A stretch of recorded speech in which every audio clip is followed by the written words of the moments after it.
नमस्कार, knocking-news.com में आपका स्वागत है। मैं हूं गिरिजेश वशिष्ठ।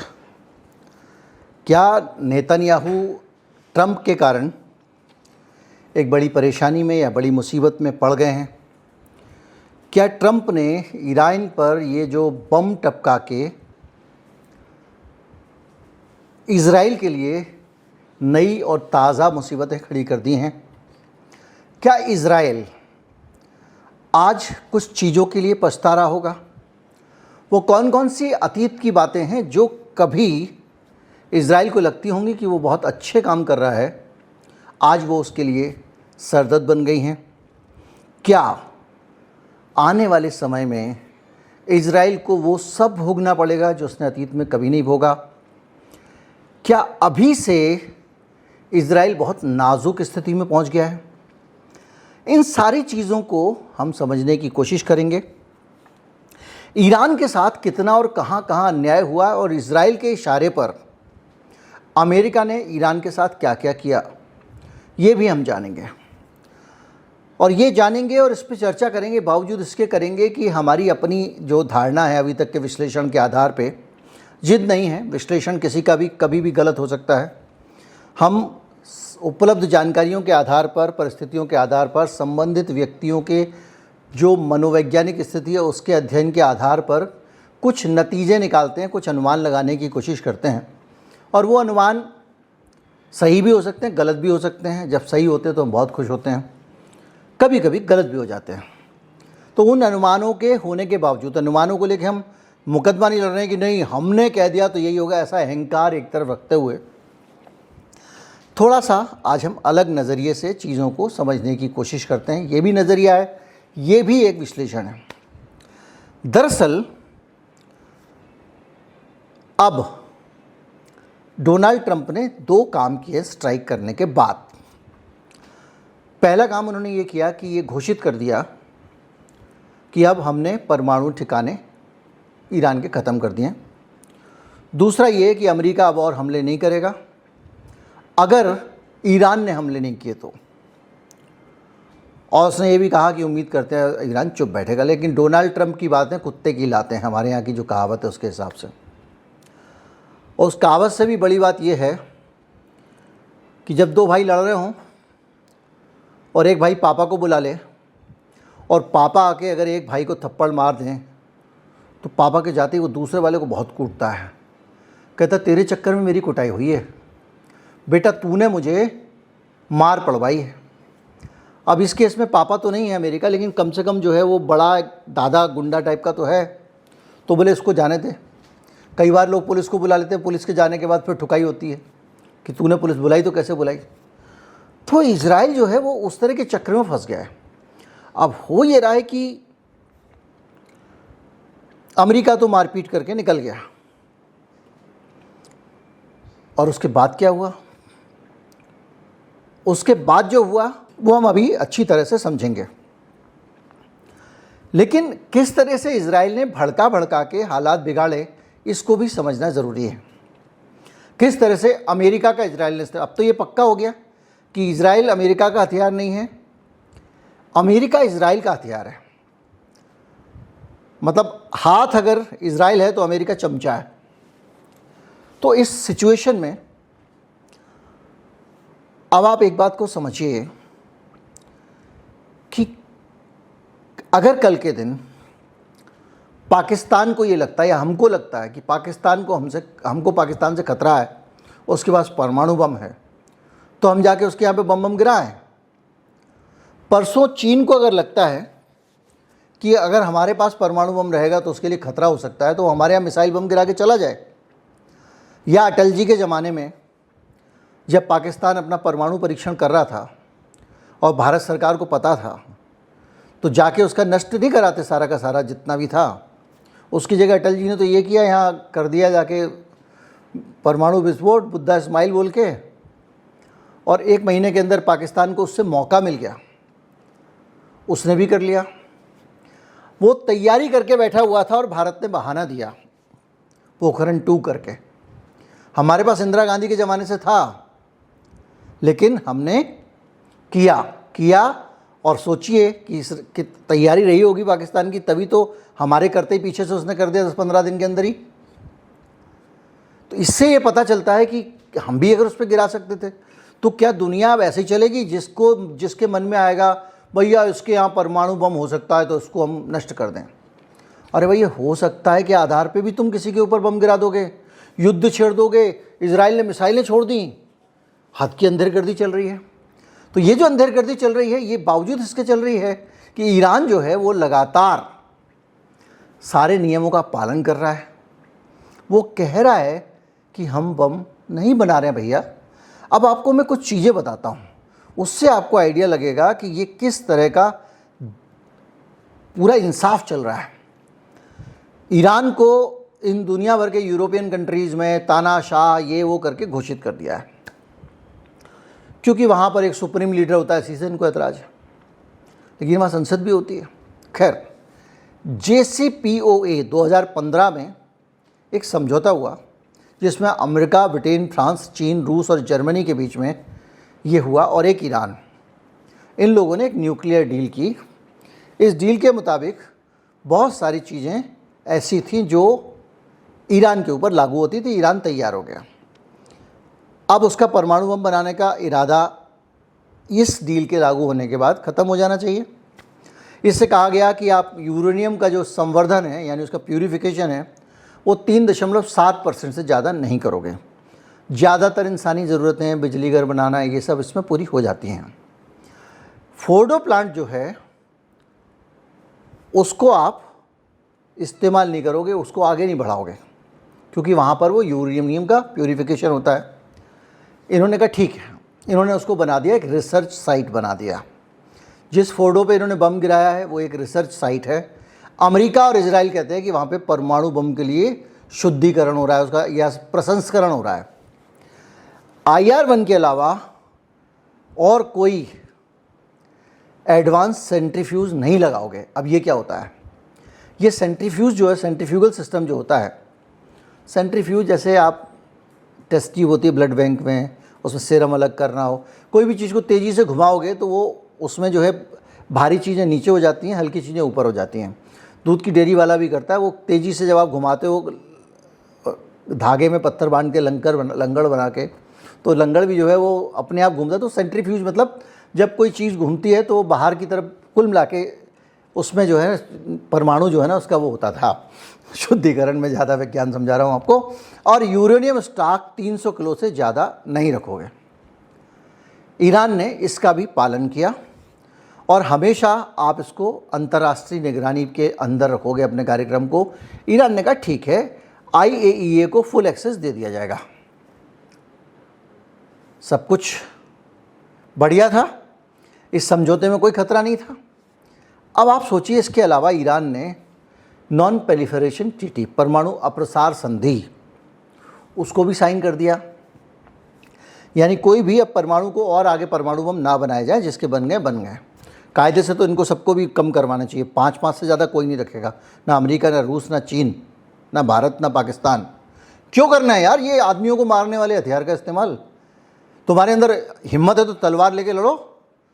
एक आदमी सो रहा है घर में, अचानक उसका कोई मतलब नहीं है, ना तो उसको सरकार से मतलब है, ना किसी चीज़ से मतलब। अचानक रात को बम गिरेगा, वो जल के मर जाएगा यार। पूरा शहर का शहर क्या अंडबंड हथियार बनाए हुए हैं आप लोगों ने। और उनको अब नए लोग को नहीं बनाने देंगे, हम बना के रखेंगे। तुम्हारे पहले नष्ट करो सब लोग। सही बात तो ये है, होने नहीं। धरती में इस हथियार का काम क्या है? ये कोई लड़ाई हुई है, जीतना हुआ? अरे फौजी से लड़ ले भाई, ठीक है, जो ज़्यादा बहादुर होगा जीत जाएगा। सो रहा आदमी घर में, रात को दूध पी के सोया है वो। इस तरह के घटिया टाइप के हथियार इन लोगों ने बनाए हुए हैं। वो न्यूट्रॉन बम बना लिया, उसके बाद में उसके और बना लिया, तमाम तरह के इन्होंने बम बनाए, हाइड्रोजन बम बना लिए। सब वीडियो में बता चुका हूँ कौन से क्या होते हैं। अब सोचिए कि उसने NPT का भी साइन कर दिया कि भैया हम प्रसार नहीं करेंगे परमाणु का, और परमाणु हथियार नहीं बनाने के लिए प्रतिबद्धता जाहिर कर चुका है। अब यहाँ पर एक एजेंसी आई, IAEA। मैं आपको बता चुका हूँ कि अमेरिका की JB एजेंसी 40% से ज़्यादा बजट अमेरिका उसका देता है। ये एजेंसी रोज़ रोज़ जा रही है वहाँ पे, परीक्षण कर रही है। वो परीक्षण करवा रहे हैं। लेकिन उनको ये समझ में आया कि यार हमारी अंदर की बात इजराइल को कैसे पता लग रही है, कहाँ पे हमारी क्या फैसिलिटी रखी हुई है। तो उन्होंने अभी जाके, जब ये 2023 में जब पूरा दोबारा से गाज़ा में कत्लेआम शुरू हो गया, ईरान के ऊपर जब उन्होंने एक आध दो मिसाइल गिरा दी थी, तब जाके इन्होंने उसको रोका। अब मैंने जो आपको बताया कि जो समझौता हुआ था JCPOA 2025 में, उसको ट्रंप ने तोड़ दिया। अब क्या होता है कि अमेरिका की अजब कहानी है, दुनिया को ये सिखाया जाता है कि इनकी नीतियां जो है स्थिर रहनी चाहिए, स्थिर सरकार रहनी चाहिए, नीतियां किसी देश की एक जैसी रहनी चाहिए। ये अमेरिका पूरी दुनिया से करवाता है। एक सरकार नीति बनाए तो अगली उसको कैरी करे, राजनीतिक स्थिरता रहनी चाहिए, सरकार लंबे समय तक टिकनी चाहिए। और अपने हाल क्या है कि JCPOA जो इतना अच्छा एग्रीमेंट था, मैंने भी आपको बताया, उस एग्रीमेंट को मैं भी आऊँगा, अभी मैं थोड़ा सा चीज़ों को अच्छी तरह समझाना चाहता हूँ। अगर आपको इसमें बोरिंग हो रहा है, थोड़ा आगे बढ़ जाइए। मैं भी नेतन्याहू की दुर्गति कैसे होने वाली है उस पर आने वाला हूँ। अब क्या हुआ कि ट्रंप ने आया और उसने कहा कि ये बकवास डील है। क्या की है, उसको ये बताना था कि ओबामा जो है वो बेवकूफ़ है। अभी ऐसे बाइडेन को बता रहा है। इसकी आदत है, जो पहले था वो बेकार था, मैं ही हूँ एक सिकंदर, मुझसे पहले वाले सारे गधे थे। एक नई तरह का सिस्टम शुरू हुआ आजकल, जो राष्ट्राध्यक्ष बनते हैं वो जनता के सामने ये बकवास करते हैं। पहले वालों का सम्मान करो भाई। नौ नेहरू ने ये कर दिया, इंदिरा ने ये कर दिया, नहीं है तो भी उल्टा सीधा घुमा फिरू के। बहरहाल 2018 में इसने ये डील कम कर दी और बोला ये डील तो बकवास डील की है ओबामा ने, तो बहुत कमज़ोर डील है। इससे ये लिखवाना चाहिए था कि आतंकवादी संगठनों को संरक्षण नहीं दोगे और मिसाइल भी नहीं बनाओगे। ये क्या लॉजिक हुआ। अब ओबामा जो ट्रंप है अपनी तरफ से हट गया इस डील से। जब 2018 में तुम किसी डील से बाहर हट चुके हो तो बस उस डील की चीज़ों का कोई पालन क्यों करेगा। तो उसने जो NPT थी, परमाणु अप्रसार संधि, उसका तो पालन करता रहा। जो इन 6-7 देशों ने जो किया था, जो एक नीति बनाई थी जिसमें अमेरिका था, ब्रिटेन था, फ्रांस था, रूस था, चीन था, जर्मनी था और साथ में 27 देशों वाला यूरोपियन यूनियन था। जब अमेरिका हट गया तो ठीक है, बात ख़त्म हो गई। अब उसने अपने हिसाब से चलना शुरू कर दिया। तो आप सोचिए कि एक आदमी जिसके पास हथियार नहीं है, जो आपके सारे एग्रीमेंट साइन कर रहा है, जो अपने हथियार के ठिकाने दिखा रहा है आपको, उसको आपने कह दिया ये हथियार बनाता है और एक पिद्दी ना पिद्दी का शोरबा लेना न देना, उसके ऊपर इजराइल जो है वो मिसाइल गिरा देता है कि ये परमाणु संस्थान है, शुद्धिकरण कर लिया है। और अगर तुम कह रहे शुद्धिकरण कर लिया तो तुम्हारे हिसाब से तो वो 90% कब का कर चुका है, वो परमाणु बना भी चुका है। लेकिन सिर्फ इस आधार पर कि हमको घुसने नहीं दे रहा है। 2023 के बाद ही तो नहीं घुसने दे रहा है ना, उससे पहले तो आप घुस रहे थे। 2 साल में उसने ऐसा क्या कर लिया। तो ये जो दशा है, ये इसका बैकग्राउंड है कि किस तरह से, किस अंधेर गर्दी के साथ में इस देश दुनिया चल रही है। मुझे लग रहा है कि मुझे आपसे खतरा है, कल के दिन हो सकता है आपके घर में बंदूक हो तो मैं जाकर गोली मारूंगा आपको। अजब बकवास है। और ट्रंप ने वही किया। इससे तो रास्ता खुल गया। कल के दिन हमको लगेगा यार कहीं ऐसा ना हो कि बांग्लादेश कुछ बना ले, डाल देता हूं उसके ऊपर बम। डालेंगे, तुमने खुली छोड़ दी थी। परसों चीन को लगे भारत से झगड़ा हो सकता है या भारत हमारे साथ ऐसा कर सकता है, वो गिरा देगा मिसाइल, हम श्रीलंका पे गिरा देंगे। तो यही होना दुनिया में। फिर तो कहीं कोई कायदा होना चाहिए, कहीं कोई सिस्टम होना चाहिए। संयुक्त राष्ट्र में जाओ, उसके खिलाफ कार्रवाई करो, उसका मसला उठाओ। तुमने दुनिया को कुछ समझे ही नहीं है। वहाँ संयुक्त राष्ट्र के लोगों को जान से मार रहा है वो नेतन्याहू। किसी के लिए किसी नियम कायदा कुछ नहीं, खाता ना बही, जो मैं बोलूँ वो सही। यही हाल इजराइल का और ये अमेरिका का है। अब इसके बावजूद डोनाल्ड ट्रंप को लग रहा है कि पाकिस्तान जैसे चला रहा है वैसे मैं नोबेल प्राइज़ तो ले सकता हूं। कल के वीडियो मैंने आपको बताया था। तो वो घुस तो गया और जाके परमाणु ठिकानों पे डाल के आ गया। अब वो कल से बोलेगा देखो सारे नष्ट हो गए ना, बात ख़त्म। क्योंकि उनका जो पेंटागन है उसका भी बयान आ गया, सब नष्ट हो गया।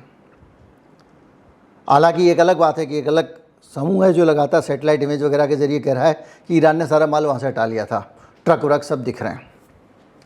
खैर, तो अब जब ये हो गया उसके बाद नेतन्याहू का संकट क्या होने वाला है, इसको समझते हैं। ट्रंप ने डाले हथियार, B-2 स्टील्थ बॉम्बर हमला कर दिया, और कई लोगों का विश्लेषण ये है कि एक बकवास टाइप का, फुंतरू टाइप का आइटम था, बंद मुट्ठी थी, खुल गई है। इसके इस बम्बर में कोई ताकत नहीं थी अमेरिका के, बेकार था। जो सैटेलाइट इमेज आई है उनमें वहाँ मिट्टी के ऊपर एक छोटे छोटे गोल गोल 2-3 छेद दिखाई दे रहे हैं बस, मतलब ऐसे फ़ोटो में इतना छोटा दिखा रहा हूँ, वैसे बड़ा होगा मान लीजिए। अब आप सोचिए कि इससे क्या बदल जाएगा, इससे क्या बदल जाएगा, और इजराइल के लिए क्या बदल जाएगा। एक आदमी है, उसके पास हथियार वथियार नहीं है, कुछ भी नहीं है, परेशान हालत में है। उसका जो ढाल था उसमें 80 छेद हो गए हैं। पहले करीब 15 से 10% से ज़्यादा हथियार जो है वो पार नहीं हो सकते थे उसके आयरन डोम के। 60%, 40%, 50% का आंकड़ा आ रहा है। और उसने जैसे ही इन्होंने बम गिराया, उसने शाम को ही जवाबी हमले शुरू कर दिए और अधिकांश मिसाइलें इजराइल की तरफ भेजी गई। अमेरिका को उसने छोड़ दिया। तूने मेरे भाई को हाथ उठाया, मैं तेरे भाई का मुंह तोड़ता हूँ। अरे भाई कह रहा है मेरी क्या गलती है भाई, इन्होंने उठाया था, इनको पीटो ना।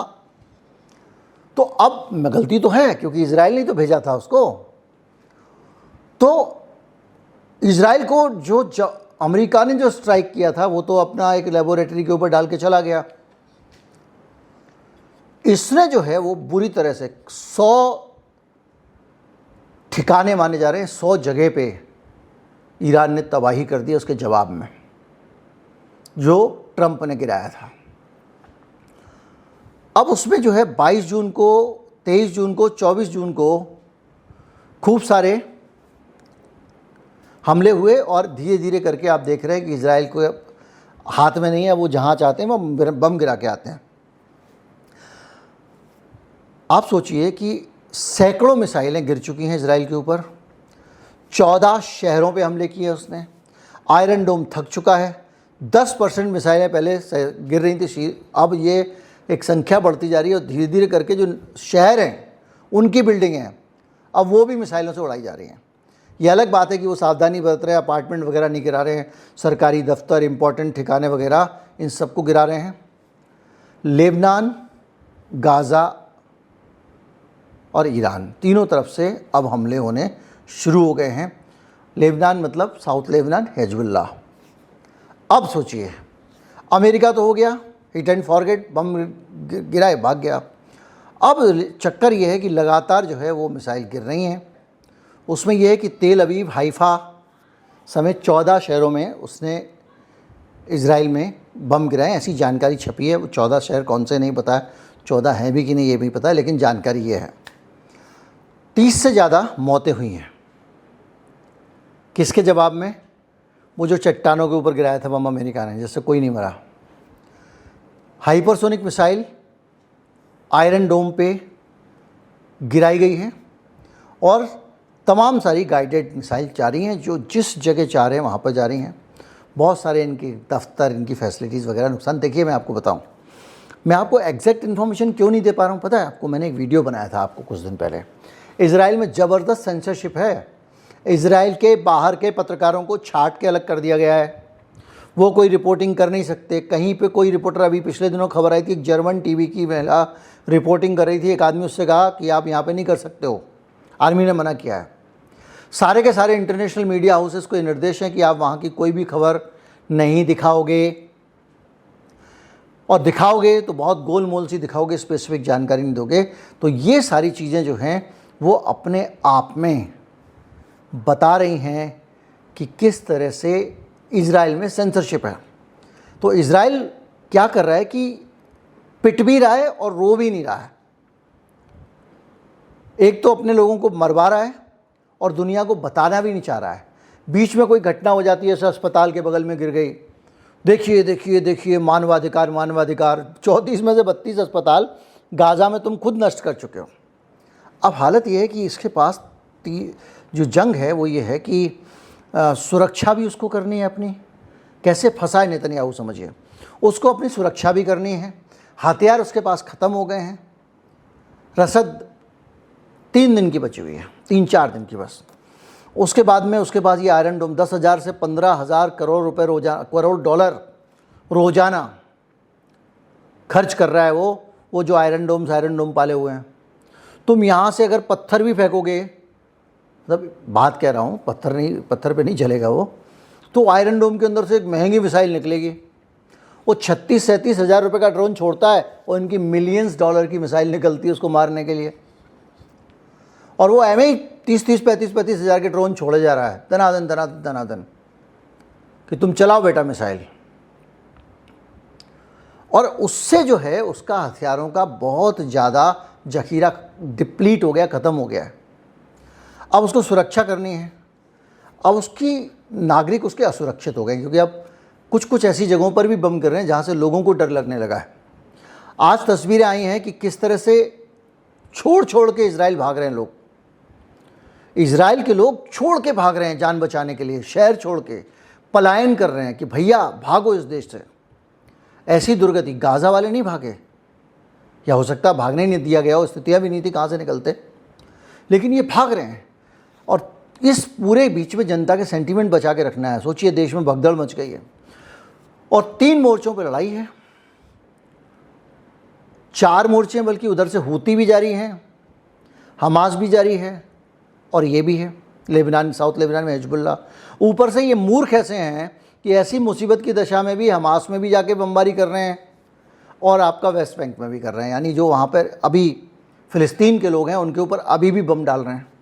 यानी आप ऐसे काम कर रहे हो, गोलियां चला रहे हो, बम डाल रहे हो, उत्पीड़न कर रहे हो कि वहाँ से भी रिजेंटमेंट आने लगे। तो आप पहले आप संभाल तो एक अकेले ईरान को नहीं पा रहे हो, 4-4, 5-5 मोर्चे आपने खोल लिए हैं। आर्थिक दबाव भी है।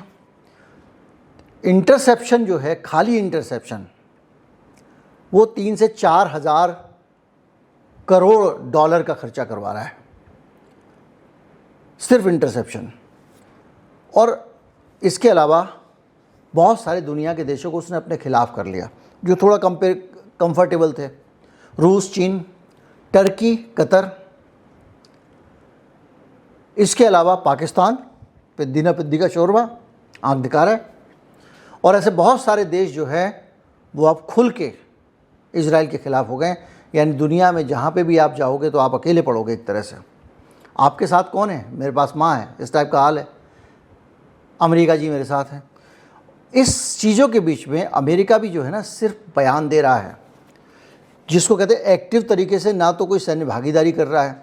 चीन तो लॉजिस्टिक्स का सपोर्ट दे रहा है ईरान को, यानी माल असवाब सप्लाई कर रहा है, और ट्रंप कुछ भी नहीं दे रहा है इनको, हथियार भी नहीं दे रहा है। तो आप सोचिए कि उसने, जो डोनाल्ड ट्रंप है, उसने क्या किया कि वहाँ जाके 3 बम डाल के चला गया। बदले में क्या हो रहा है? पिस रहा है इजराइल। हालांकि ये सब किया धरा इजराइल का है, जो मैंने आपको बताया कि ट्रंप ने प्लग आउट किया था पहले उस परमाणु समझौते से, वो भी इजराइल के कारण किया था। इजराइल ने अमेरिका को बार बार विवश किया था। अब जो भी सिचुएशन है, ट्रंप ने ये कर दिया है, और इसमें अगर इजराइल के ऊपर प्रेशर है, ज़्यादा इजराइल परेशान होगा। वहाँ पे एक इजरायली लॉबी है अमेरिका में, सारे संसाधन पैसों वैसों पे बैठी हुई है। फिर इजराइल उससे प्रेशर डलवाएगा, फिर डायनामिक्स बदलेंगे। लेकिन अभी तक की सिचुएशन के हिसाब से जो भी है, लेकिन इस नेतन्याहू ने ना बड़ी लकड़ी उठा ली है, उड़ता तीर पकड़ लिया है। क्या होगा देखते हैं। उम्मीद करता हूँ कि आपको एक मोटा तस्वीर मिली होगी, और ये भी समझ में आया होगा कि ईरान कितना पावरफुल हो गया है कि वो सबको हिला दे रहा है। नमस्कार, जय हिंद।